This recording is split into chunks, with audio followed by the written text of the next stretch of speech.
There is a sound older than language, older than the first coin ever struck, older than the first hand that ever reached toward the sky and asked, "Why is there never enough?"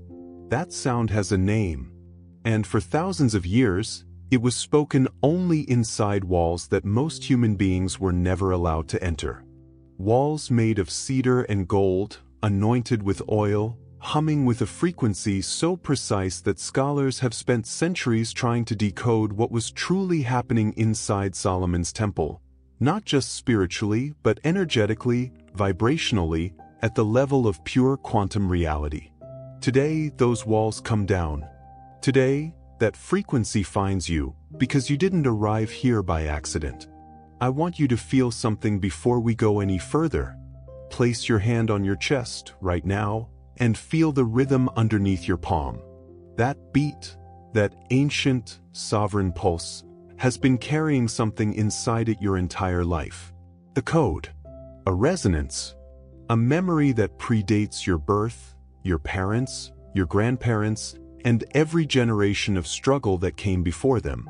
What you are about to receive is not a technique, not a motivational framework, not a self-help formula dressed in spiritual clothing.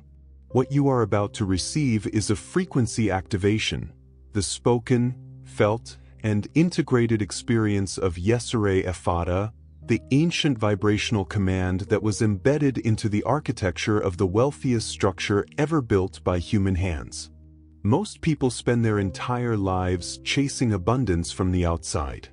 They change jobs, chase opportunities, read every book, follow every system, and still, at the end of the night, there is this quiet, gnawing sensation that something fundamental is blocked. Not strategically blocked. Not logistically blocked. Energetically blocked. Because here is what nobody tells you. Prosperity is not a destination your mind reaches through effort alone. It is a frequency your nervous system either matches or repels. And the reason so many brilliant, deserving, hardworking souls never break through is not because the universe is withholding, it is because their internal signal is still tuned to the station of scarcity, playing the same inherited broadcast on a loop, day after day, year after year, drowning out the signal of the infinite ocean that is always, always available. What I am going to do in this experience is something different. I am going to walk you through an ancient doorway using the sacred vibrational phrase YESERAYE EFFATA, a compound of divine instruction embedded in Hebraic and Aramaic tradition, meaning, in its deepest spiritual translation, let the channels of divine supply be opened and flow without obstruction. This was not a prayer in the conventional sense. It was a command, spoken in alignment, in authority, in complete sovereign certainty, by those who understood that abundance is not begged for. It is declared into existence by those whose internal frequency has been properly tuned to receive it. Long before Solomon ever laid the first stone of cedar, long before the priests carried the ark into that golden interior and the glory descended like a cloud so thick they could not stand, there was already a frequency present. Ancient texts describe it as Kol HaShemayim, the voice of the heavens, a vibrational signature woven into the fabric of creation itself that governed the flow of life, nourishment, and divine supply. Solomon did not invent prosperity. Solomon did not discover wealth as a concept. What Solomon did, and what made his reign the most referenced example of sacred abundance in all of recorded human history, was align himself, his kingdom, and his temple with a frequency that was already there, already humming, already pouring like golden rain into anyone and anything that resonated with it correctly. This matters more than you might realize in this moment, and I want you to sit with it. Because the spiritual tradition most of us were raised in taught us that abundance is something that must be earned through worthiness, that prosperity is a reward for enough sacrifice, enough obedience, enough demonstrated humility. And while I honor every tradition that shaped you, I need to tell you something that changed my life and will change yours. Worthiness is not the prerequisite for divine supply. Resonance is. Solomon was not the most morally perfect ruler who ever lived. History tells us quite clearly he was not. But Solomon understood something quantum, something vibrational, something that modern physics is only beginning to articulate through the language of wave-particle duality and field theory. He understood that the universe responds to signal strength, not moral scorecards. YESERAYE EFFATA was spoken at the consecration of the temple, not as a prayer of petition, but as a vibrational key. Imagine a lock so ancient, so perfectly engineered, that it cannot be forced open. It cannot be broken, bribed, or bypassed. It can only be opened by the precise frequency of the key it was designed to receive. This is what the sacred phrase functions as in your energetic body today. When spoken, or heard, or felt, with true internal alignment, it does not ask the universe for abundance. It signals to the field of infinite supply that you are a matching frequency, that the channel is open, that the harvest can now flow through you without obstruction, without apology, without the inherited guilt that told you wanting more was somehow wrong. I remember the first time I truly understood this, not intellectually, but in my body. I was in a season of profound financial pressure. Everything I had built seemed to be contracting. And I did what most spiritually minded people do in that moment. I prayed harder, I visualized more, I spoke affirmations into mirrors until my own reflection felt like a stranger. Nothing shifted. And it was not until I stopped begging the frequency and started becoming it, not until I dropped the posture of a supplicant and rose into the posture of a sovereign, that something cracked open in my chest like a sealed room suddenly flooded with light. That crack was the beginning of everything. And the ancient key that made it possible carries the sound. YESERAYE EFFATA. The reason this frequency is connected specifically to Solomon's temple is not arbitrary, not mythological decoration. The temple was built according to precise sacred geometry, proportions that modern researchers have compared to the mathematical ratios found in natural abundance cycles, from the spiral of a nautilus shell to the branching pattern of river deltas flowing toward the sea. These are not coincidences. They are evidence that whoever designed the temple understood that physical structures could amplify energetic signals, the same way a satellite dish amplifies a broadcast that would otherwise be too faint to receive. The temple was, at its deepest functional level, a frequency amplifier, designed to take the vibrational signal of a sovereign consciousness and broadcast it into the material world with enough power to restructure reality. And at the center of that amplification was a spoken command, a vibrational key, a sacred phrase that opened every channel simultaneously. You are standing at that doorway right now.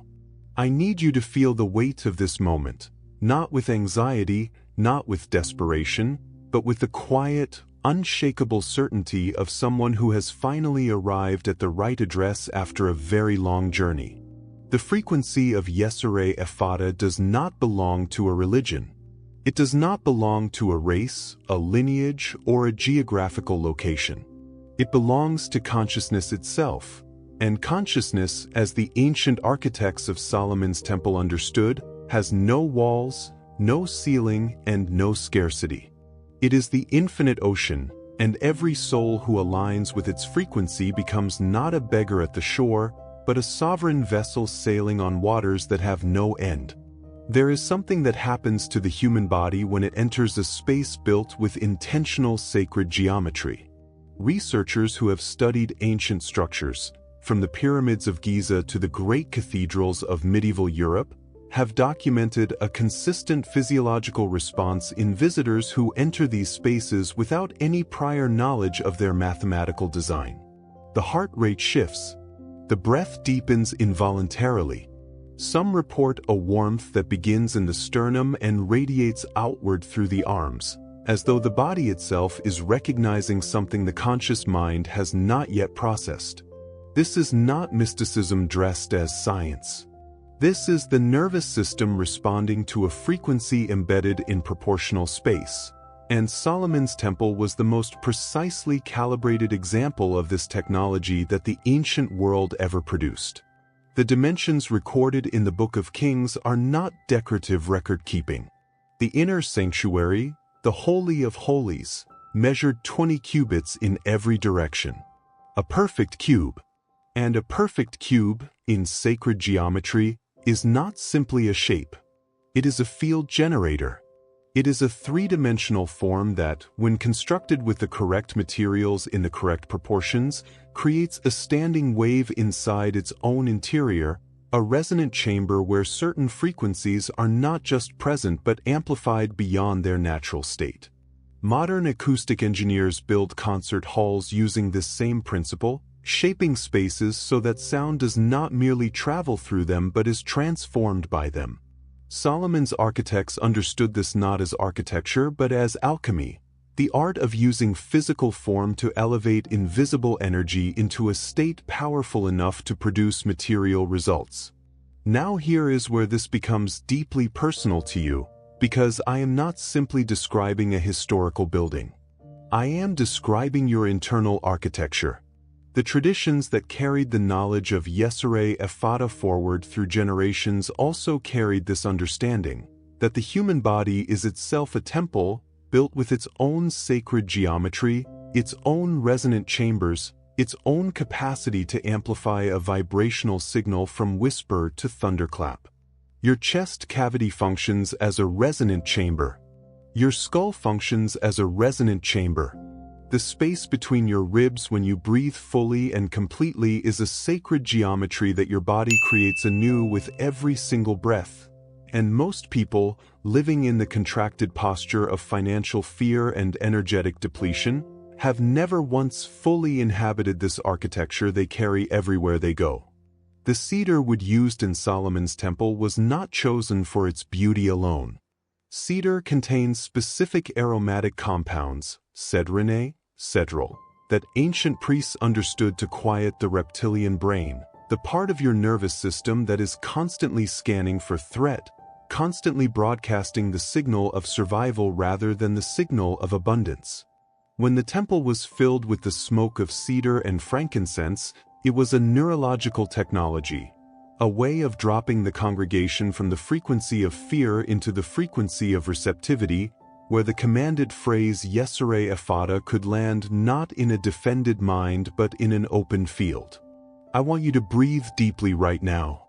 I want you to imagine the scent of ancient wood, warm and resinous, filling your lungs. Let it quiet the part of you that is still running calculations of lack. Let it signal to your body, the threat is not real. The harvest is real.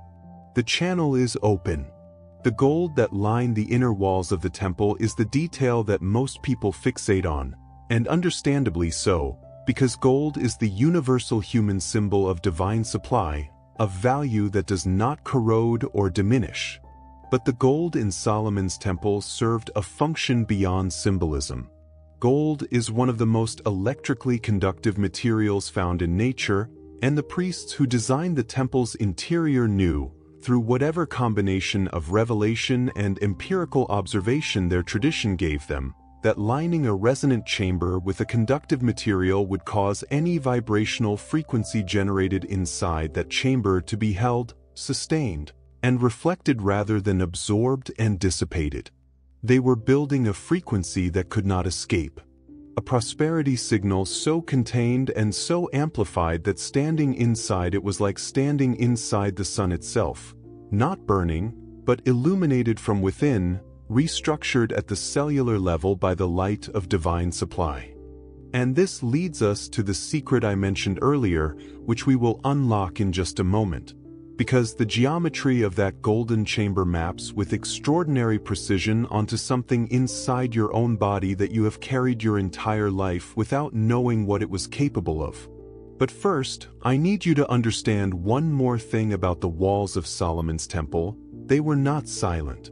Ancient accounts describe a constant, low hum that priests reported hearing in the inner sanctuary, a sound that seemed to come from nowhere and everywhere simultaneously, a sound that made their hands tremble not with fear but with an almost overwhelming sense of recognition, as though some part of them older than their own memory was hearing something it had always been waiting to hear.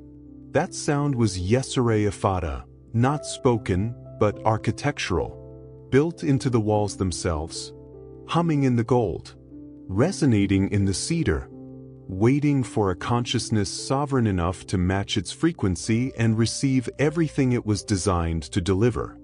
I need to say something to you that may feel uncomfortable before it feels liberating, so I ask you to stay with me through the initial resistance. Every limitation you currently experience around divine supply, every moment of looking at your financial reality and feeling that tight, airless sensation of not enough, is not evidence of your unworthiness. It is not evidence of cosmic neglect or divine indifference. It is evidence of an inherited frequency, a vibrational broadcast that was handed to you before you were old enough to choose differently, encoded not just in your beliefs but in your biology, in the way your nervous system learned to respond to the concept of money, of wealth, of material abundance, through the lived experience of every ancestor who struggled before you. And here is the profound quantum truth that changes everything. What was inherited can be overwritten. What was encoded can be recoded. What your blood remembers in the frequency of lack, it can be taught to remember in the frequency of the infinite ocean. The science of epigenetics, the study of how environmental signals switch genes on and off across generations, has demonstrated something that the ancient wisdom traditions already knew. Trauma does not stay in the mind. It migrates into the body. It changes the way cells express themselves. And financial trauma, the deep, generational experience of scarcity, of poverty, of watching the people you love work themselves to exhaustion for crumbs of what they deserved, creates measurable physiological patterns that are passed from parent to child not through storytelling alone but through biology itself. Your body may be carrying a frequency of financial contraction that predates your own life experience by multiple generations. And it has been running that broadcast so consistently, so automatically, that you have mistaken it for truth. You have called it reality when it was always only resonance, a signal that can be changed.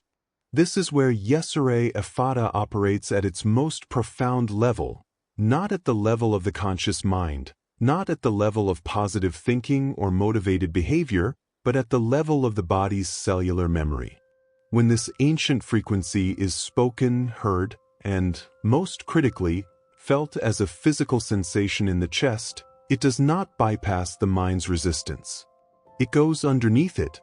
It travels through the vagus nerve, that ancient superhighway connecting the brain to the gut, the throat to the heart, the conscious to the instinctual, and it delivers a signal to every cell in your body that is older and more authoritative than the inherited broadcast of lack.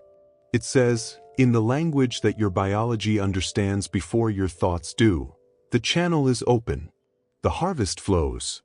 You are a vessel of sovereign supply. Feel your hands right now.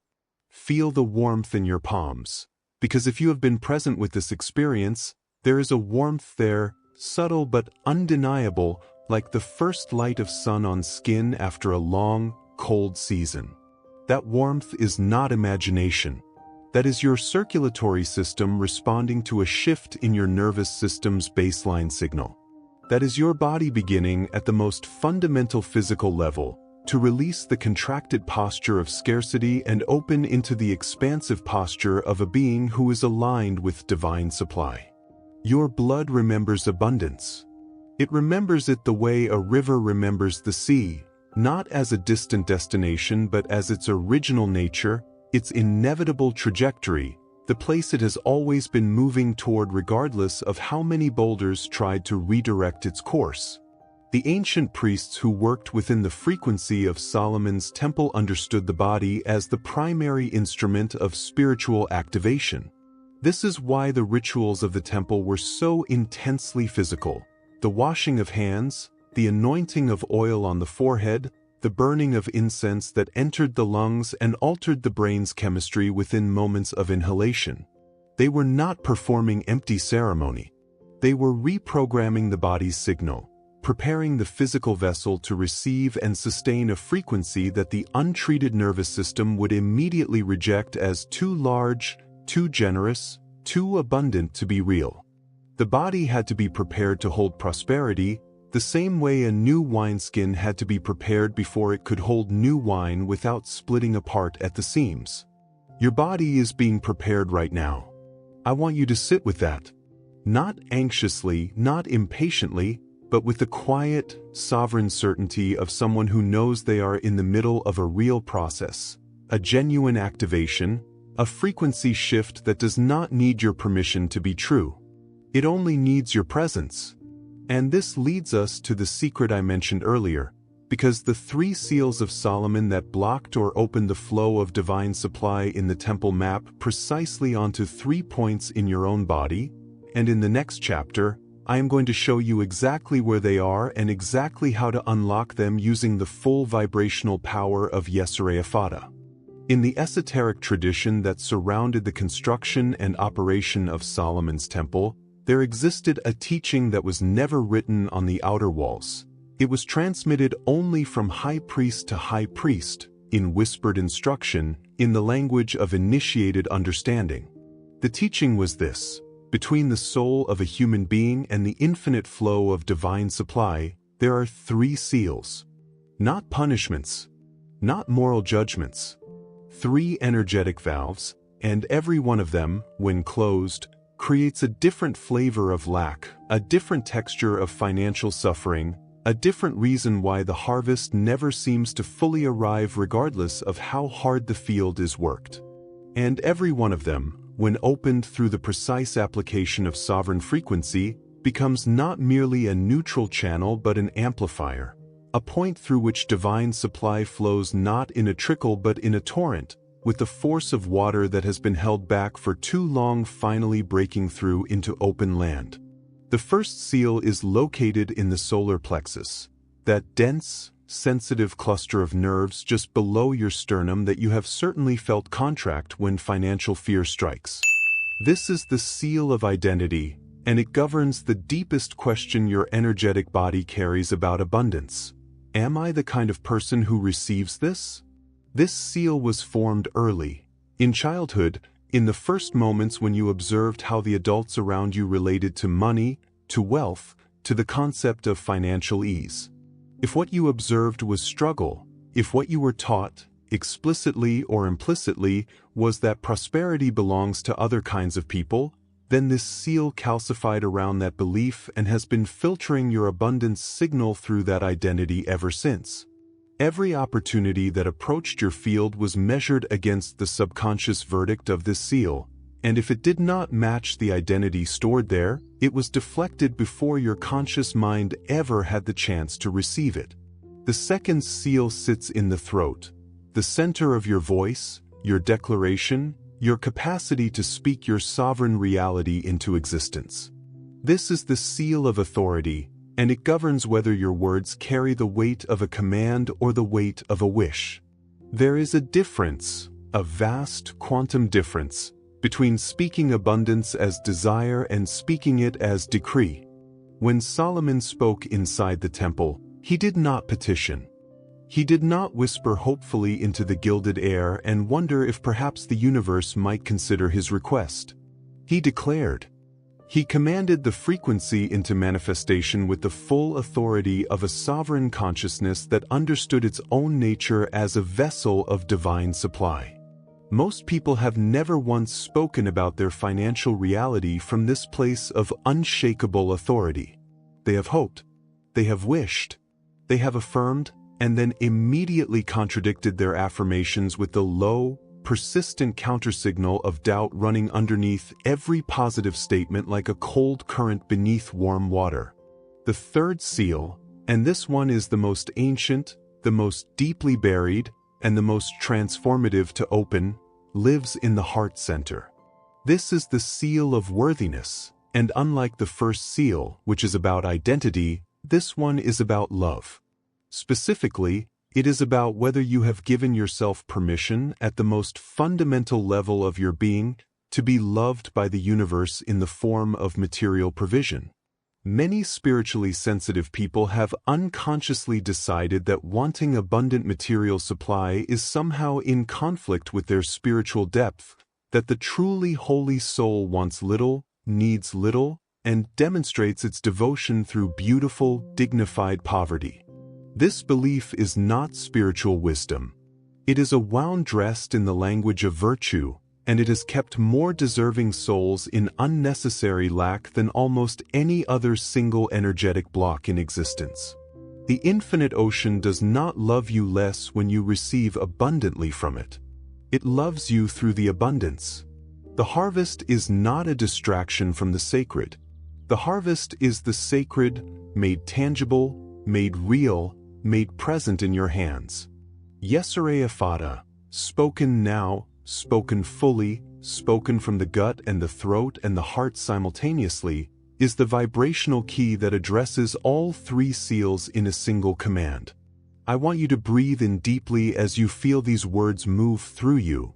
Let the channels of divine supply be opened and flow without obstruction. Feel the solar plexus soften. Feel the throat open. Feel the chest expand with the warmth of a being who has finally, after a very long season of waiting, given themselves permission to receive. The seals are not your enemies. They were protective mechanisms built by a younger version of you who needed them to survive in a frequency environment of inherited scarcity. But you are not that younger version anymore. You are here, now, sovereign and present, standing at the threshold of Solomon's temple, and the door is open. I want you to close your eyes for a moment. Not permanently, not dramatically, just long enough to shift your primary sensory attention from the outer world to the inner one. Because what we are about to do together is not passive listening. It is not intellectual absorption. It is an active frequency experience. A guided immersion into the vibrational field of divine supply that, if you allow it to work at the level of sensation rather than just comprehension, will leave a physical imprint on your nervous system that persists long after this experience ends. The ancient priests of Solomon's temple understood that the most powerful activations were never purely verbal. They were multisensory, engaging sight, sound, breath, and physical sensation simultaneously, so that the frequency being transmitted had no part of the human body left unaffected, no corner of the consciousness left uninvited into the transformation. Begin by feeling the weight of your body wherever you are sitting or lying right now. Feel the pressure of the surface beneath you, solid, stable, utterly reliable. This is the earth beneath the temple, the foundation stone upon which Solomon built, the bedrock that does not shift regardless of what storms move across the surface above it. You are held by something ancient and immovable, something that existed before your fears were formed and will exist long after they dissolve. Let your breath deepen into that foundation. Let your exhale release downward, like roots finding their way through soil toward water, not searching frantically, but moving with quiet certainty toward what has always been there, waiting beneath the surface of everything you thought you knew about your financial reality. Now, above you, imagine the sky. Not the gray, contracted sky of a worried mind, but the vast, luminous sky above the desert plateau where Solomon's temple stood, impossibly blue, warm with the kind of ancient light that feels less like weather and more like presence, as though the atmosphere itself is alive with intention. And from that sky, something begins. Not rain in the conventional sense, not cold, not gray, not the rain of difficult seasons. This is different. This begins as a shimmer at the edge of your peripheral vision, a golden luminescence at the horizon of your inner sky, moving toward you with the unhurried confidence of something that has never once doubted its own arrival. It reaches you before you fully process that it has come, and when the first drops land on your skin, you feel them not as cold water but as warmth, as liquid sunlight, as the physical sensation of being chosen, being found, being recognized by the field of infinite supply as a matching frequency. Let the golden rain increase. Let it fall with more authority now, not a drizzle but a downpour, each drop landing on your skin with a warmth that does not stay on the surface but penetrates inward, moving through muscle and bone, reaching the places in your body that have been cold with financial fear for longer than you can remember. Feel it reach your solar plexus, that first seal, and feel the warmth pooling there like sunlight in a cupped hand, softening what was rigid, opening what was clenched, whispering to your seal of identity in the language your body understands before your mind does. You are the kind of being who receives this. You have always been. The misunderstanding ends here. Let the golden warmth expand from that center outward, up through your chest, down through your legs, out through your arms to the tips of your fingers, until your entire body is saturated with the frequency of divine supply made physical, made warm, made undeniably, beautifully real. Now feel the rain become a river. Feel it gathering around you, not threatening, not overwhelming, generous. Magnificently, sovereignly generous, the way a true abundance mindset is generous. Not because it has calculated what it can afford to give, but because it operates from a field so inexhaustibly full that the concept of running out simply does not exist within its reality. You are standing in a river of golden supply that has no source you can see and no end you can reach, moving through you and around you and beneath you with the unstoppable authority of water that knows where it is going. And at the center of this river, at the deepest, most resonant point of this visualization, a sound begins. You may hear it as a hum. You may feel it as a vibration in your sternum. You may experience it as a sudden, inexplicable certainty that arrives without logical justification. However it comes, receive it, because it carries the ancient word, YESERAYE EFFATA. Let it move through you like current through a conductor. Let it open every channel simultaneously. Let the harvest flow. Stay in this field for as long as you need. There is no rush. The river does not have a schedule. The golden rain does not have an appointment to keep. This is the frequency of Solomon's temple. And inside this frequency, time operates differently, the way it always does in the presence of something genuinely sacred, genuinely ancient, genuinely larger than the small self that spends its days counting what it lacks. When you are ready, bring your awareness slowly back to the surface, but do not bring it back empty. Bring something with you. A warmth, a certainty, a physical memory of what it felt like to be completely, unobstructedly immersed in the field of divine supply. That memory is now encoded in your nervous system, and every time you return to this visualization, it will deepen, the channel wider, the flow stronger, the harvest more abundant than the time before. Here is something the modern prosperity conversation almost never addresses, and its absence is precisely why so many intelligent, spiritually sincere people cycle through hope and disappointment with the rhythm of seasons, never quite breaking through into the sustained, sovereign abundance that they can feel waiting just beyond the membrane of their current reality. The ancient tradition of Solomon's temple was not built on asking. It was not built on wishing, on hoping, on believing hard enough that eventually the universe would take pity and release something from its reserves. It was built on covenant, a word so loaded with misunderstanding in modern spiritual culture that most people flinch when they hear it, associating it with obligation, with contract, with the transactional religiosity of a God who keeps score. But a true covenant, in the quantum sense that Solomon's tradition understood, is something entirely different. It is a resonant agreement between a consciousness and the field of infinite supply, a mutual recognition, a lock meeting its key, a frequency finding its matching frequency and snapping into alignment with the irresistible force of two magnets finally close enough to feel each other's pull. The covenant that YESERAYE EFFATA activates is not new. It was not created the first time you heard this phrase, and it will not expire when this experience ends. It is ancient, older than Solomon, older than the temple, older than the first human hand that reached toward the sky in a gesture of both supplication and sovereignty. It exists in the field the way gravity exists in the field, not as a reward for correct behavior, not as a prize for sufficient spiritual achievement, but as a fundamental property of reality that applies to anyone and anything that aligns with its frequency. Gravity does not evaluate your worthiness before it holds you to the earth. Divine supply does not evaluate your history before it flows toward a resonant vessel.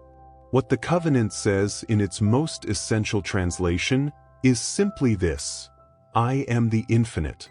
You are a vessel. When your frequency matches mine, the flow is automatic, unstoppable, and without limit. What blocks the covenant is not sin, not failure, not the accumulation of wrong choices that most of us carry like stones in our pockets through every waking hour. What blocks the covenant is frequency mismatch, the internal signal of lack broadcasting at a different wavelength than the signal of divine supply, creating static in the channel where flow is meant to move. And here is the quantum reality that rewrites everything. Frequency mismatch is not a moral condition. It is a technical one. It can be corrected.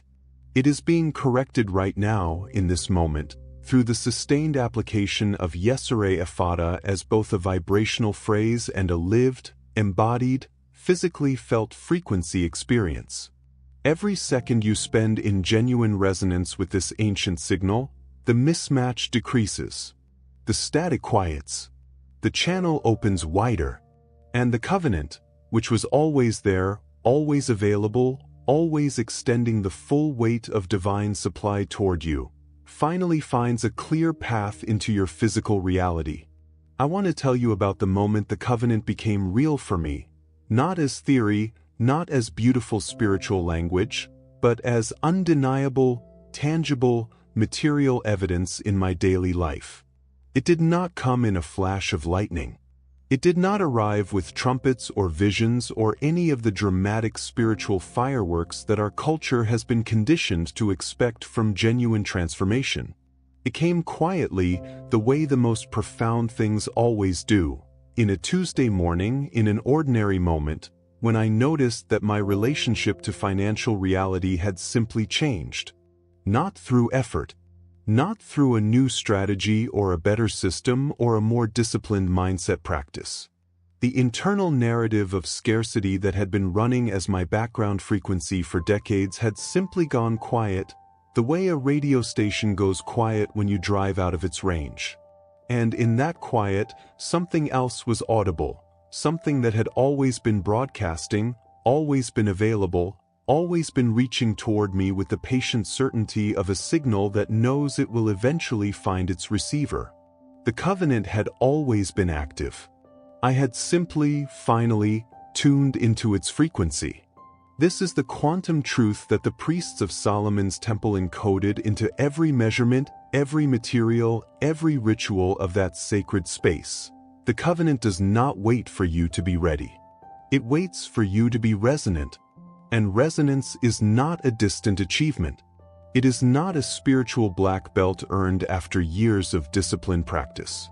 It is available in this breath, in this moment, in the physical warmth you are still carrying in your hands and chest from the visualization we just completed together.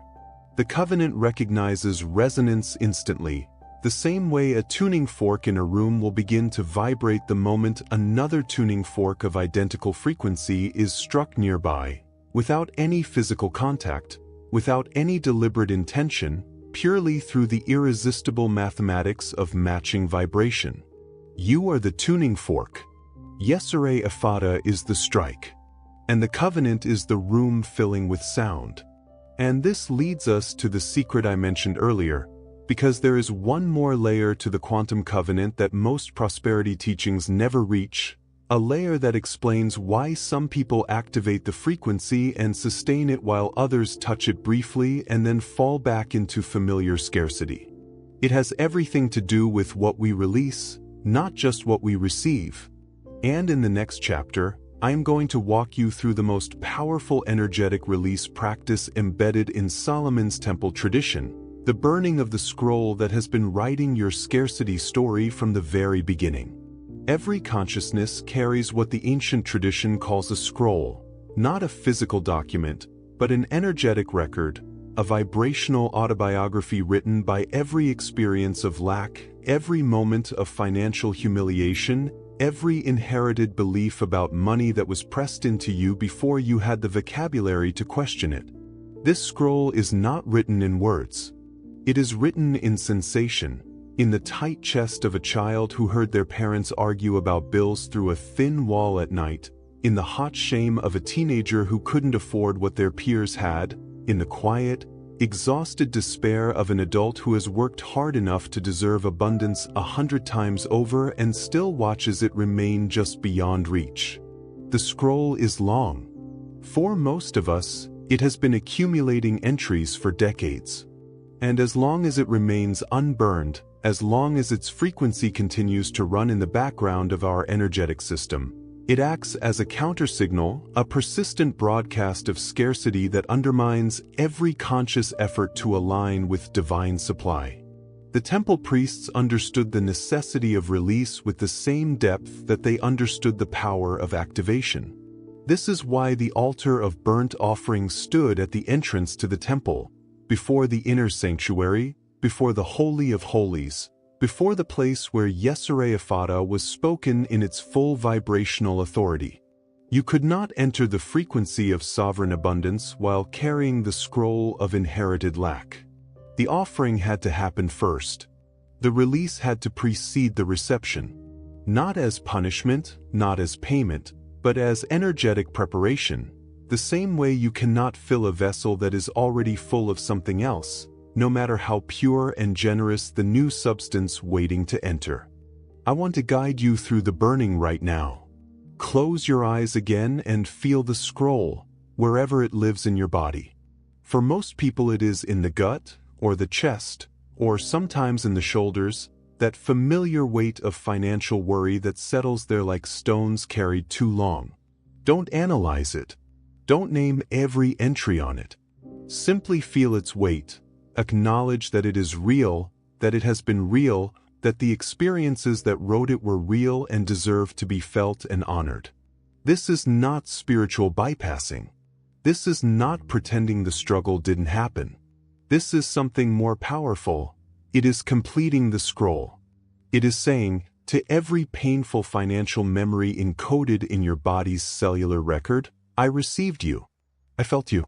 I carried you with dignity through seasons that asked more of me than they should have. And now, I release you to the flame. Imagine the scroll in your hands. Feel its weight, because it is heavy, isn't it? Heavier than you realized until this moment, when you are actually holding it consciously instead of carrying it unconsciously. Feel every entry in it, not individually, not painfully, but as a collective weight, a dense, accumulated frequency of everything that told you abundance was not for you. And now imagine in front of you a flame. Not a destructive fire, not the fire of loss or crisis, which you may have known too well. This is the sacred fire of the temple altar, clean, golden, purposeful, burning with the specific frequency of completion. Bring the scroll to that flame, and let it go. Watch it catch. Watch the entries dissolve, not into nothing, but into light, into heat, into energy that rises and disperses and rejoins the infinite field from which all energy originally came. The weight leaves your hands. The weight leaves your chest. The weight leaves the places in your body where scarcity has lived so long it almost felt like furniture. What remains after the burning is not emptiness. This is critical, because many people fear release, unconsciously clinging to the scroll of scarcity because at least it is familiar, at least it is known, at least it tells a story they understand even if it is a story of suffering. What remains after the burning is space, sacred, receptive, sovereign space, the same quality of inner space that the Holy of Holies represented in Solomon's temple. A perfectly prepared chamber, cleared of everything that could obstruct the signal, ready to receive the frequency of divine supply at its full, unobstructed amplitude. You have just prepared your inner temple. The altar offering is complete. And now, the way forward into the inner sanctuary is open in a way it has never quite been before, because you are entering it lighter than you have ever been, carrying only the frequency of YESERAYE EFFATA and the sovereign certainty of a consciousness that has finally, completely, given itself permission to receive. If you feel something shifting in your chest right now, a softness, a warmth, an unexpected emotion rising without a clear narrative attached to it, that is not weakness. That is the body's response to genuine energetic release. Let it move. Let it complete itself. The ancient priests wept at the altar, not from grief but from relief, the profound, physical relief of a being who has set down a burden they forgot they were carrying. You are allowed to feel that relief. You have earned it not through sufficient suffering, but through the sovereign act of choosing, consciously and completely, to release what was never yours to carry forever and open into the harvest that has always been waiting. There is a moment, and perhaps you are feeling it right now, in this exact breath, in this precise heartbeat, when the distance between you and abundance collapses. Not gradually, not incrementally, the way most self-improvement frameworks promise change will come, slowly and measurably, like interest accumulating in an account you check anxiously every month. It collapses suddenly, the way a door that has been stuck for years finally gives way, not because you pushed harder but because something inside the mechanism simply released. Some internal resistance that had been holding the whole structure in place finally recognized that its job was finished, that the season of protection had ended, that the soul on the other side of the door was ready to walk through into a reality that looked nothing like the one it had come from. That is this moment. That is what is happening in your body right now, beneath the level of thought, beneath the level of analysis, in the deep cellular territory where YESERAYE EFFATA has been working since the first syllable of this journey reached your ears. I want to tell you something that the builders of Solomon's temple knew and that the modern world has largely forgotten in its hunger for external solutions and material strategies. The temple was never the building.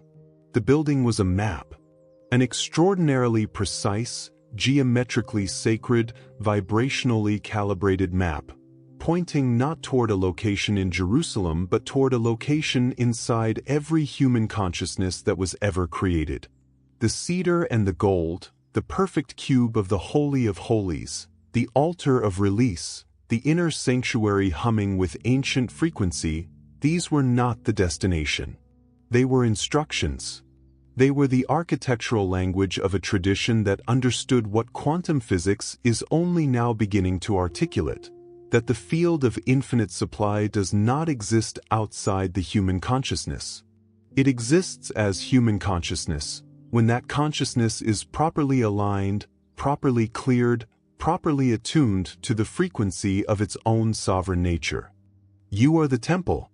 Read that again, slowly, and let it land not in your mind but in your body. You are the temple.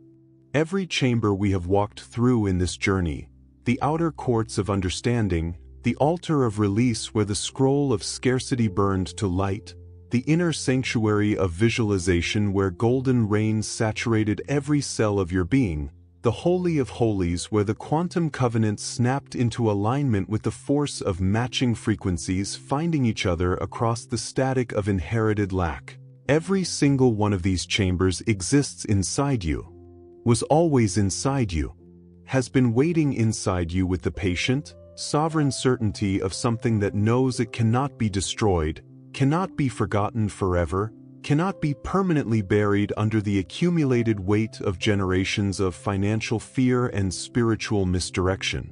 The temple has always been here. YESERAYE EFFATA did not build it. It simply revealed it, the way a torch reveals a room that existed in the darkness long before the flame arrived. Now I want to speak directly to the part of you that is still waiting for permission.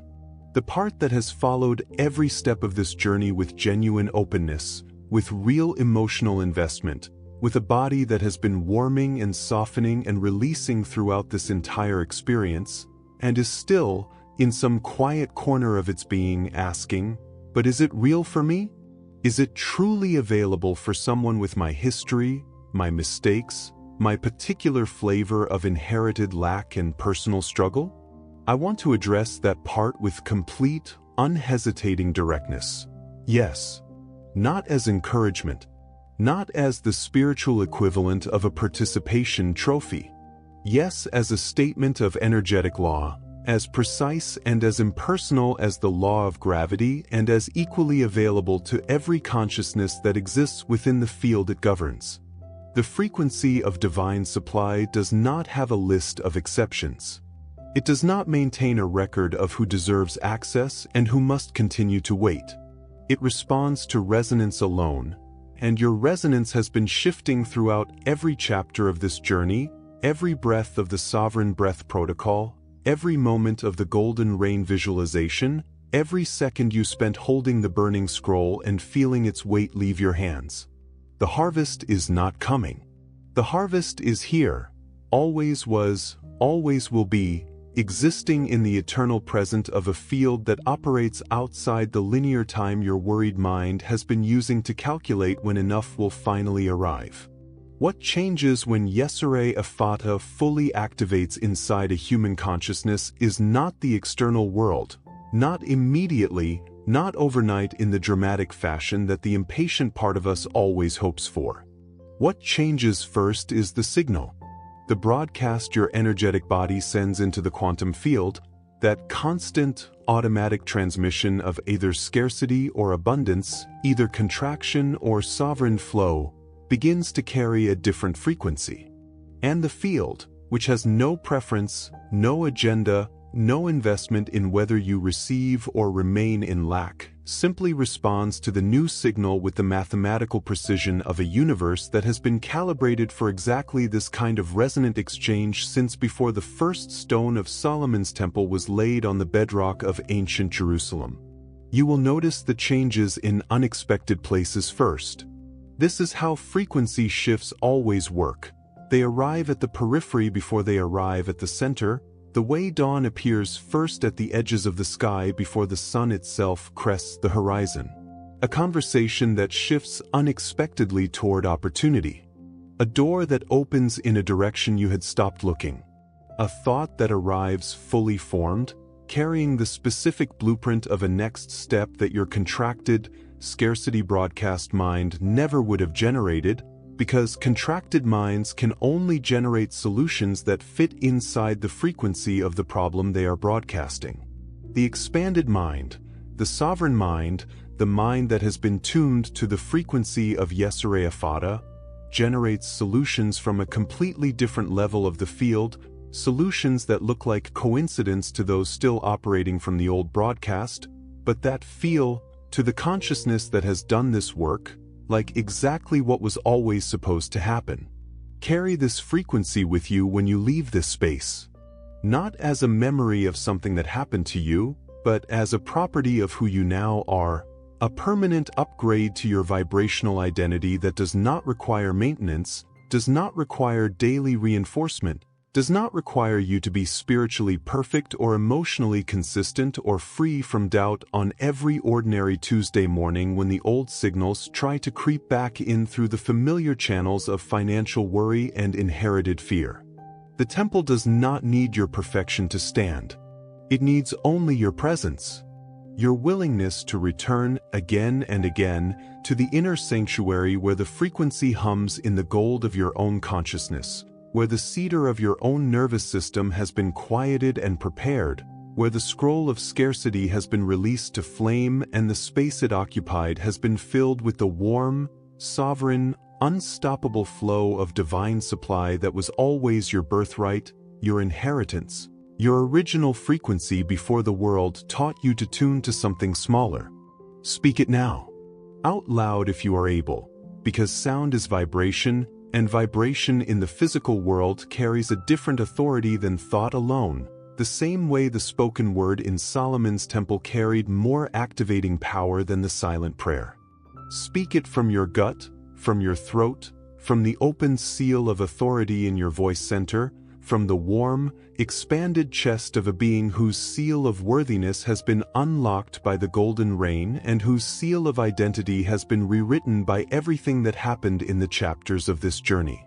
Speak it with the quiet, unshakable authority of someone who is not asking but declaring, not hoping but knowing, not reaching toward abundance from a posture of lack but standing inside it, rooted in it, saturated with it, sovereign within it.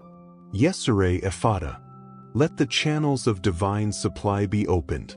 Let the harvest flow. Let the temple that lives in me hum with the ancient frequency of infinite provision. I am a resonant vessel. I am an aligned consciousness. I am the matching frequency of the infinite ocean, and the covenant is active, and the scroll is ash, and the gold is warm in my hands, and the flow is unstoppable, and it was always mine. It was always mine. It was always, sovereignly, sacredly, abundantly mine. Declare your activation in the comments below. Not for validation, you need none, but because declaration in community creates a resonant field that amplifies every individual signal within it, the same way the congregation inside Solomon's temple amplified the central frequency of YESERAYE EFFATA beyond what any single voice could generate alone. You are not alone in this activation. You never were. And the temple, your temple, the one built of cedar and gold and sovereign breath and released scrolls and golden rain and quantum covenants, stands complete, stands humming, stands open to the infinite flow that is your nature, your inheritance, and your unstoppable, ancient, sacred reality. YESERAYE EFFATA. The frequency is set. The temple is open. The harvest flows.